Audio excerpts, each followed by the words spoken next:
Hello, today I'm going to demonstrate an intriguing experiment where water freezes instantly. This experiment will help us understand some fascinating properties of water and its freezing process.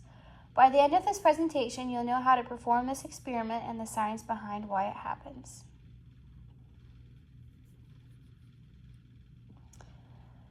For this experiment, we need a water bottle, or a few water bottles, a freezer, and also it's a simple setup, but it reveals a lot about water's behavior under specific conditions. Make sure the water bottles are clean and preferably use purified water to minimize impurities. First, I'll place the water bottles in the freezer for about 2 hours, 2 to 3 hours.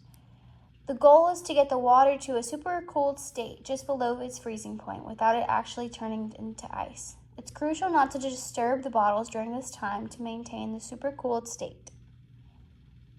Once the water has been in the fridge for about 2.5 hours, I will take out the bottles of water and then perform the experiment. So I will be tapping one of the bottles, and then I will also be pouring the chilled water over ice.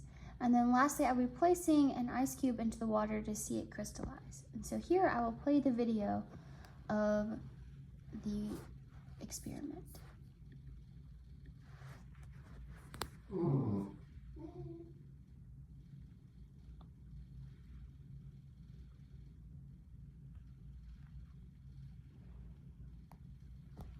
So here I'm taking the water bottles that were placed flat in the freezer out.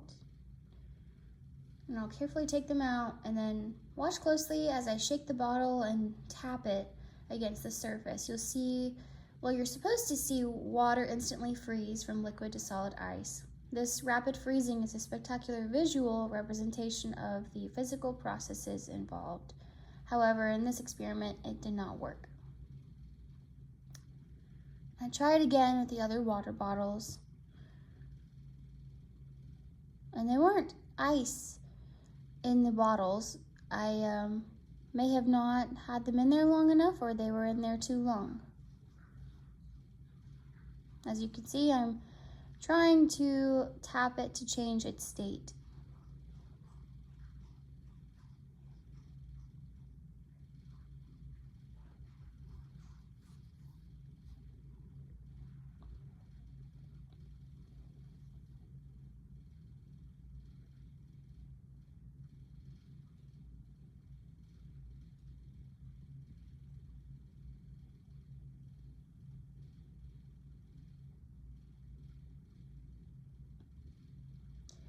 Next, I'll pour some of the chilled, supercooled water into a bed of ice.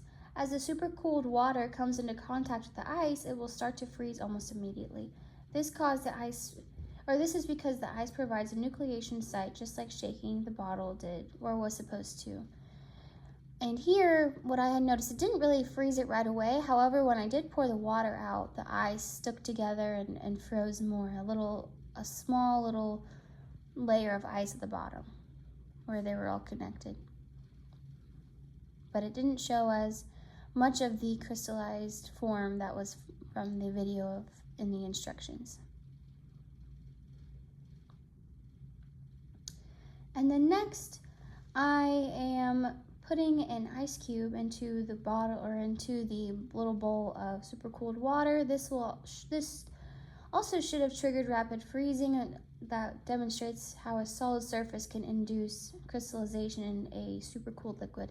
I did hear it crackle a little bit. It didn't do it too much. And this is kind of what had happened.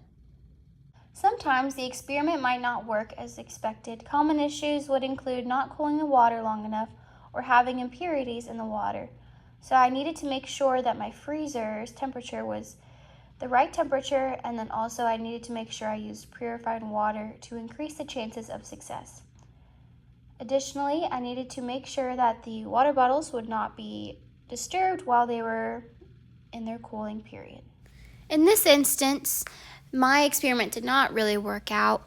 I did keep the water bottles in the freezer for about 2 hours and 30 minutes, and I did do this whole experiment twice, and still they did not react how they were supposed to. So I assume that I just didn't cool them enough, or they were too cold, and that's why they didn't crystallize. The first time when I did all of them, I did keep them in longer. I did 2 hours and 45 minutes, and then the second time I did 2 hours and 30 minutes, and they still did not really react as well as expected. So, in conclusion, this experiment demonstrates the fascinating properties of water and its phase transitions. I encourage anyone to try it and explore other interesting experiments related to supercooling and nucleation. The instant freezing of water is not only visually impressive, but also provides insight into fundamental physical processes. Thank you so much.